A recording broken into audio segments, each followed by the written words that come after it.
that means hi. Once again, my name is Delana, and my Yupik name is Grokaneg, which means happy bird. I'm Kwekon and Yupik, and I was born and raised right here in Fairbanks. But my mother is from the small village of Celtic, and yes, we are both cousins. That's my little cousin over there. So this is a typical setting of an early Athabascan village after that first significant contact with Western culture, which happened in the early 1800s. In the early 1900s, prospectors arrived here into the interior of Alaska on sterns of their steamboats, much like you all have done today on Discovery Riverboat. Soon after, missionaries, traders, and trappers followed. And after 10,000 years in a bone and stone existence, the sudden introduction of new tools, weapons, and food meant that the Athabascans could stop following herds of game and settle into a more permanent village like this one. Now this cabin in front of you was built entirely from trees harvested right here at this site, just like how the original cabins were made. Like the large spruce trees growing around us were cut, peeled, and then used for the walls. Now the gaps in between the logs were then sheathed with moss, and that would windproof the cabin. Now the roof is made from younger spruce poles that are peeled and laid flat across the top, then followed by a layer of birch bark. Now to seal and insulate the roof, dirt was placed on top of the bark, and then grass was planted to keep the soil from eroding. And now that you all know this, how many of you think you could survive an Alaskan winter in a cabin like this one? Yeah. All right, I see you. Quite a few takers. You and your wife or husband can stay here, but for the rest of you, when you come back in January, you're going to have to stay in our spacious guest cabin all the way to your left. I'm just kidding.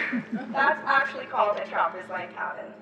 Cabins like that are built along the winter trap line, about a day's journey apart from each other. Trappers and dog teams would use that cabin so they could extend their trap line and safely travel far from their village. Now I know it doesn't look like much, but after trapping in 40 below weather, that is a warm, welcoming sight. And when trappers got back to their village, they would need somewhere to store their valuables. Which leads me to the structure I'm sitting on called a cache. Cache is the French word for storage or hiding place, and that is exactly what it is used for. It is a large storage shed built on stilts to keep contents off the ground, out of the winter snow, and away from those pesky animals. Here on the front of the cache, you can see some of the fur-bearing animals found in the interior of Alaska. This is, I'm going to let this plane go by.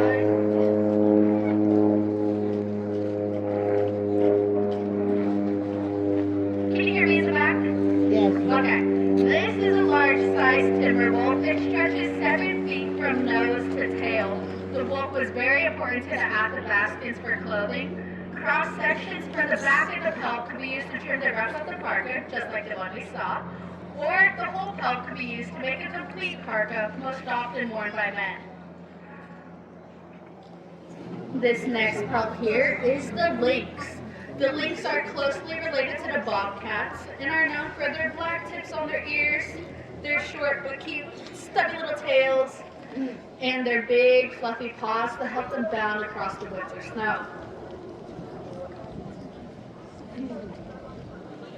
Here is the wolverine. The wolverine was very important for a couple of reasons. It has natural oils in its fur that help prevent frostbite, which makes it ideal as the inner part of Parker Rough. The wolverine was very ferocious and cunning, so only the best and luckiest trappers came home with this prize. In fact, I have been told that if a bear and a wolverine were to meet on the trail, the bear would be the first to graciously step aside. So you don't want to mess with him. Now these next 4 pelts here are all foxes. We have the red fox, the silver fox, and the cross fox. All 3 of these foxes are very abundant here in the interior of Alaska, and all 3 can be found in the same litter.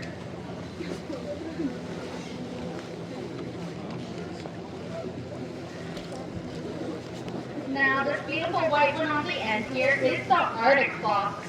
They are commonly found in the northern part of Alaska, up above the Arctic Circle. This one is in its winter coat. In the summer, they turn a nice chocolatey brown color. Now, these little guys are the ermine. They are also in their winter coat, white with a little brown tip at the tail. In the summer, they turn brown, and then we just call them weasels.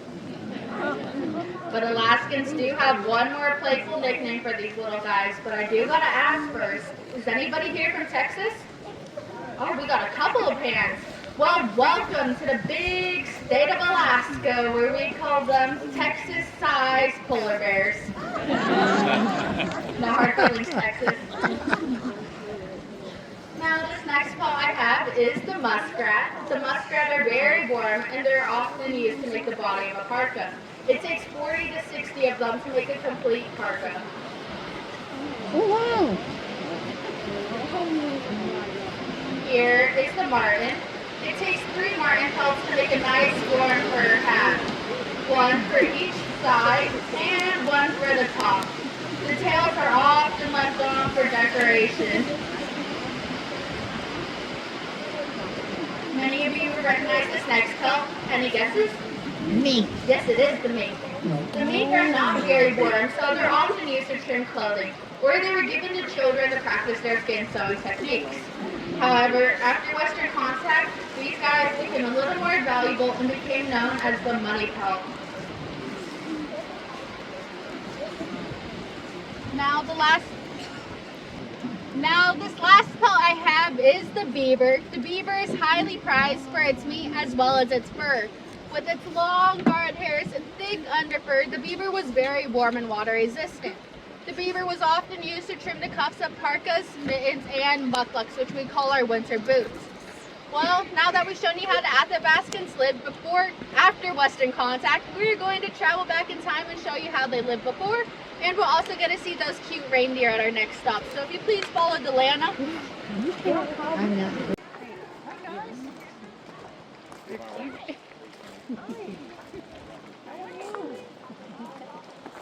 What you got for me? Hello. Come here.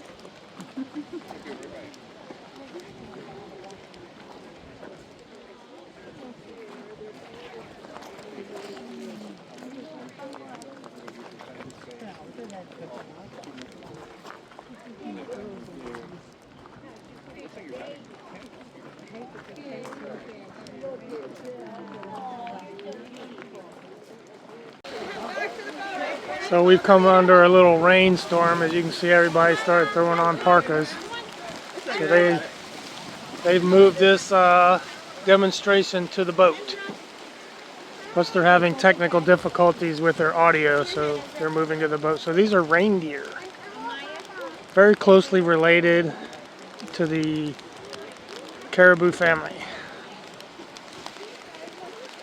There, so I just want to say how much fun it is for me to be able to come on board and share a little bit about our life and dog mushing, especially up in here in Alaska, because it is considered the state sport. And one thing that happened to me, which I think probably you noticed today, is when you talk about sled dogs, people go, you know, they're all different colors. What the heck kind of dogs are they? Well, I asked it, and the question is, they're not a show dog, they're a working dog. And it's just like us, it doesn't matter what we look at on the outside, it's what we look at on the inside, and that's the same with the dogs. If we can see they've got stamina, endurance, speed, you know, instincts, we know they're going to be a great asset to the team. So we look for that, but it takes us about a year before we can determine. Those little puppies, they have to get into the team, and they have to learn their places from the older dogs, and so it's really fun to do that. But when we get out on the trail, of course, they've developed the harmony with the other dogs, and they've got a thick coat that's it's very dense underneath, like goose down, and the outer coat is called guard hairs, which protect it all year round. But in the summer, they actually shed all that out, and you can collect it up in bunches, and actually some people actually spin it and make yarn out of it, and then they'll knit things like you know, hats or headbands or something, and they're really warm, but JR tried one and he smelled like a wet dog, so I'm not sure. That was one time, you know. But no, people actually do it. I have one at home, and they're very, very warm. But you know, we can't always, you know, things don't work all the time as far as that goes, and we have to really be assisting the dogs to make sure that they're comfortable out there. And even though their coat is very dense, if we get the opportunity, because the wind is blowing, like it was today, that can open up their fur a little bit, and it'll get cold in there. So what we do is we put dog jackets on them that actually have a little Velcro flap underneath, and they can run around. As a matter of fact, they look like Patagonia models when they're out doing that, because we also have things that we put on their feet called booties, and they're basically protective. I'm sure some of you guys have taken your dogs out for walks, and you notice they get little snowballs between their toes, which can irritate them. You've probably seen it.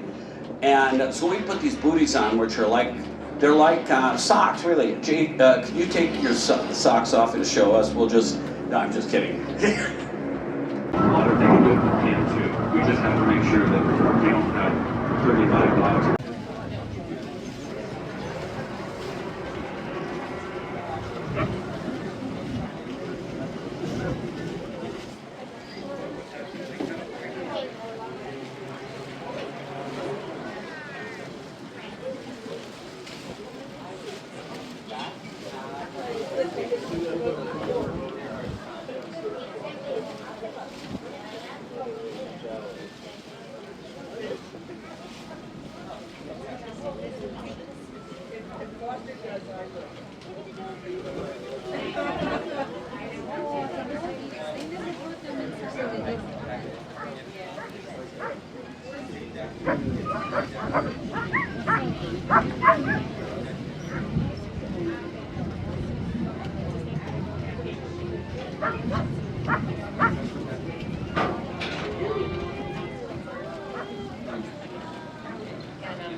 What a beautiful house.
The grass is so beautiful. It's like a golf course. So vibrant green.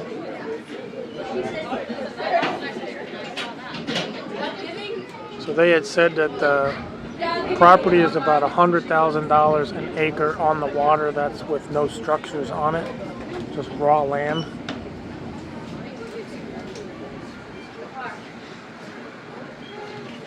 And you can't build houses slab on grade here. You have to dig down like 10, 15, 20 feet, backfill with gravel, tap it down, and then start to build on the concrete on top of the gravel pad. So it costs about $40,000 extra just to prepare the foundation to build up here. So not only are the houses more expensive because of the cost of living, but they're more expensive because they're just, it's a heavier grade build and higher insulation factors.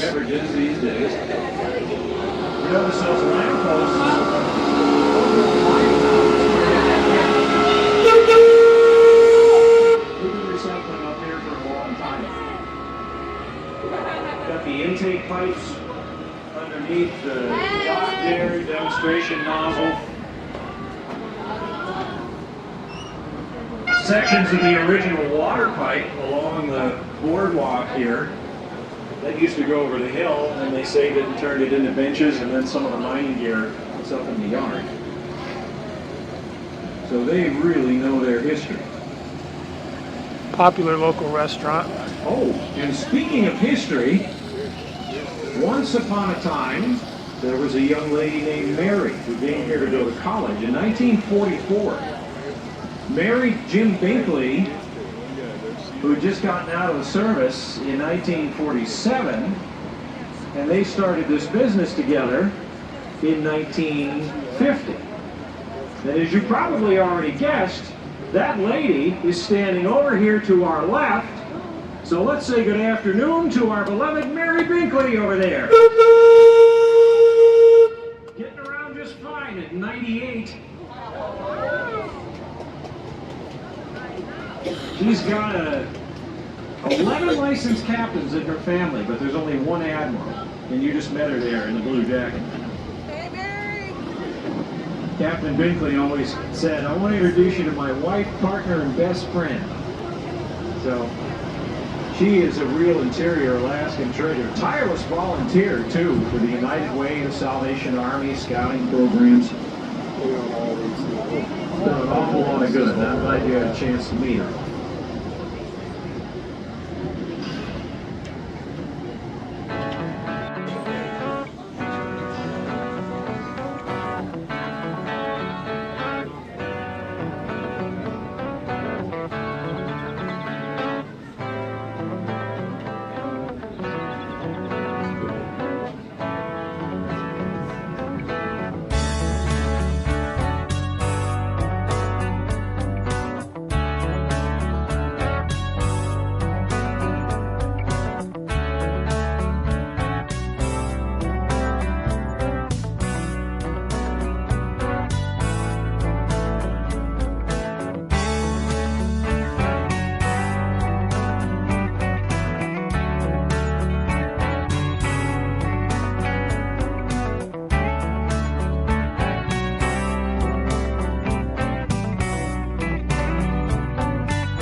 Across this river in a bunch of places when the ice roads are out, and that's great if you live in this neighborhood over here to our right and you want to shuttle over to the pump house and get some Sunday brunch. You can do that in just a few minutes. Yeah. And because otherwise you got to go around the long way at $5 a gallon or whatever we get up to. That's just, I'll pass. And you can use the ice roads until right about April, when the first guy goes through. And then we don't do that anymore. Because it's not really an exact science. But it will make the paper. And the snow, like we said, is just as dry as the rest of the climate. We'll get several feet of snow over the course of the entire long winter, but When that melts, it's just 2 to 3 inches of water. Remember, 12 inches total? Actually, I have one more film clip we'll use to answer that question for everybody. The short answer is we can just freeze them right into the ice. Because this river doesn't move very fast. It's not like the Yukon River that destroyed that other boat we were talking about. So they sit in there fine. Then you've got a Super Cub here on skis coming into land on about 3 to 5 feet of ice with the nice dry snow that we get up here, which actually makes a very good landing surface. You don't have to worry about soft spots, certainly. You just skim right over the top. Dave Monson, who's on the boat as we speak, came out that day, said, yeah, I'll be in your movie, sure. So there he goes. Proving that we don't just crawl in our homes and disappear when it gets cold out, because there's snow machining to be done and cross-country skiing. And that's where we learn that when it's 40 below outdoors and 0% humidity in the house, world-class static electricity. Yeah, and I grew up in the 70s when the carpet was real shaggy too. So you scoot around on that bright orange monstrosity there, 16,000 volts in your shoes, and somebody is getting tasered in the face. Which is actually a lot more fun than snowballs anyway. I get kind of tingly thinking about it. Now, one more Captain Jim story. As you see, we're approaching Steamboat Landing, and you can see that pipeline dry dock that I told you about when we were headed out. That has 1,200 feet of the 48-inch pipe in it, but it was being auctioned off at the completion of the pipeline. They were selling it in 7,000-foot lots. Jim didn't want that much, so he went up to the auctioneer and said, you know, can I just bid on a little bit of this pipe, just what I need? And they said, no, sorry, Captain, that's an all or nothing deal. You're going to have to take it or leave it. And so he took it and had 5,800 feet of extra 48-inch pipe left over, which he stored in his wife's garden and his kids' driveways and anywhere he could find a place, because he never threw anything away. He was a child of the Depression. But everybody thought that he completely lost it on this one. You know, they'd be coming up to him and saying, Captain, what are you going to do with all this extra pipe? Captain said, I'm going to be patient. And sure enough, about 5 years later, they needed to fix the pipeline in a few spots. And who had the only pipe left in the interior? That would be Captain Jim Binkley. And when they came with their tails between their legs saying, hey, Captain, could we buy a little bit of our pipe back to fix the thing? He's like, nope, sorry, all or nothing deal. You take it or leave it. Yeah, take it or leave it. That's right. He was a gentleman. He wouldn't tell us how much he made on the deal. Of course not. But he was quite something, and it's an honor to serve in his name all these years later. Now, our restrooms will be open on shore.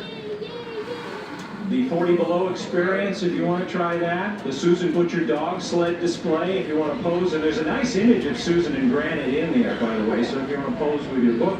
To welcome us back, ladies and gentlemen, your coach commanders, delirious with joy that we got you back safe.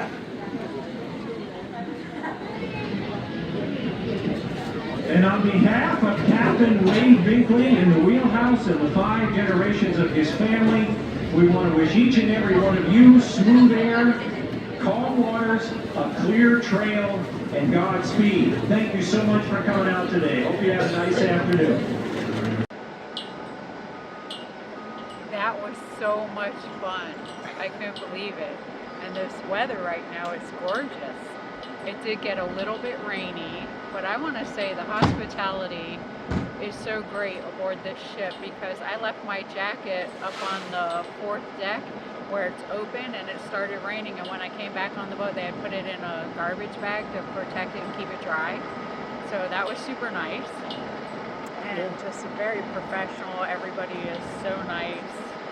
I enjoyed myself, and as you can see, well, you can't see behind me too much, but there's like 12 tour buses that were part of this tour, and it still didn't seem crowded.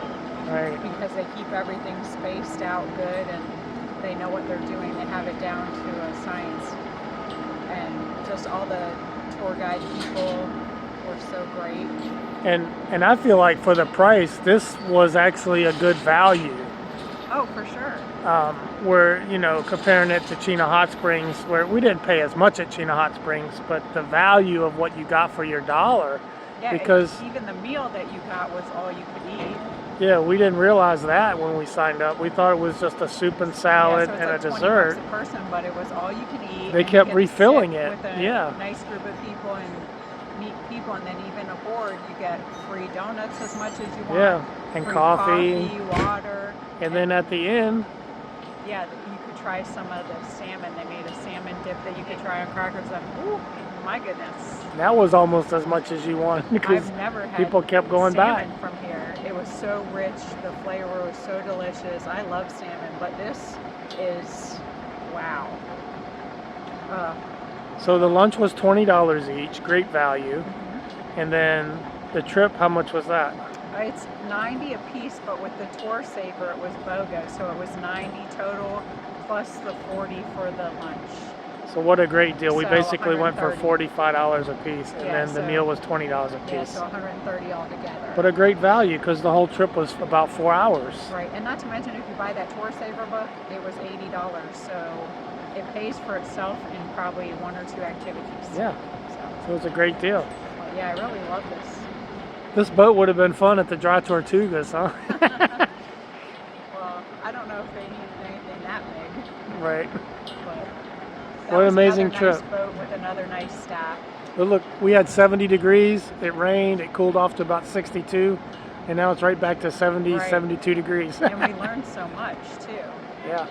And I have to say, all these nice Alabaster women we meet, they just have such beautiful facial, high cheekbones, so beautiful women. So, Yeah, beautiful hair. Yeah. Such a rich, dark black hair. I love so it. Yeah. it's a treat meeting them. They're super nice ladies. Yep. So Nice cruise. So kudos to the Discovery. I will definitely recommend it to everybody. Absolutely.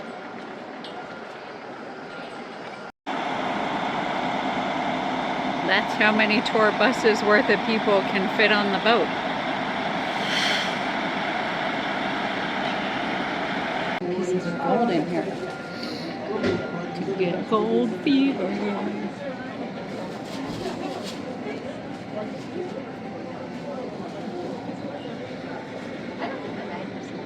It's like a gold snow globe. See? Yeah, that's neat. What are these? Oh, look at that. It's like pink gold or rose gold. Yeah, rose gold. Beautiful. Some nice painted dishes. They have a lot of stuff in here. They do. Hey, look at this. Remember I told you about the Devil's Club? They have Oh, Devil's yeah. Club lip balm. Yeah, I know they do collect that to make different stuff for your back pain Yeah, and it's got everything. medicinal purposes, the Devil's Club. But you Yep. gotta, it's a prickly stem, so you gotta be careful with it. Yes. Wear protection when collecting. Did you see these over here? Oh, look at this. Moose on the loose.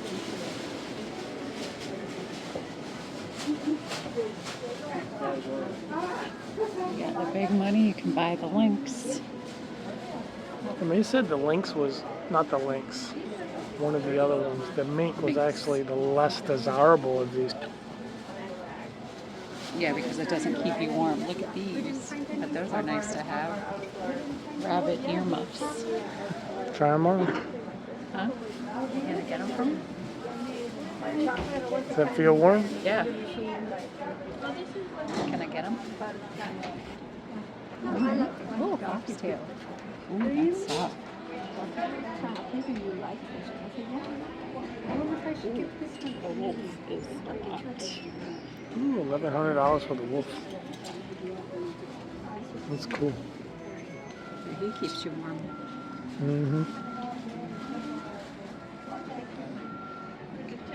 You know, another way to keep warm is don't go in the cold to start with. I thought you were going to say cuddle. Or cuddle. Ooh. Moose. Never mind, it's closed. He's not. Yeah. A little something for everyone. Oh, but these are nice and cozy.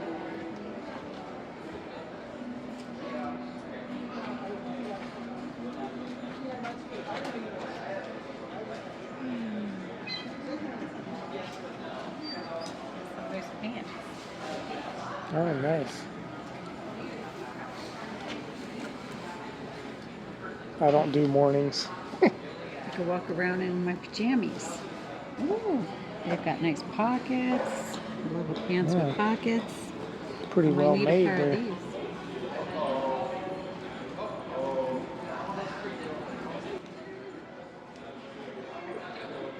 Get all your syrups here.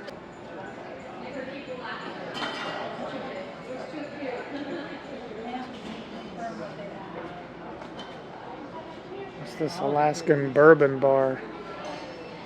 Ooh.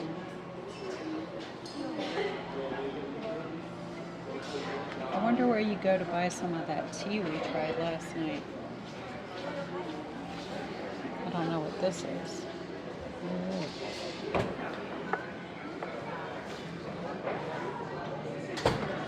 Lavender creamed honey.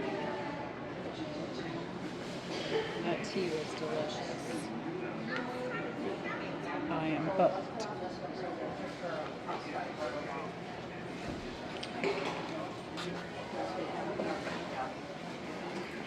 Here's There what it they made is. that salmon dip with.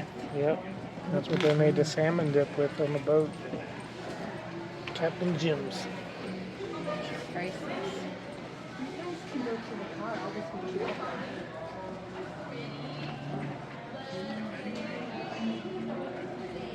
And it is yummy. Free U.S. shipping for the case of 24 cans. Wow. Share some with your friends, right? Yeah.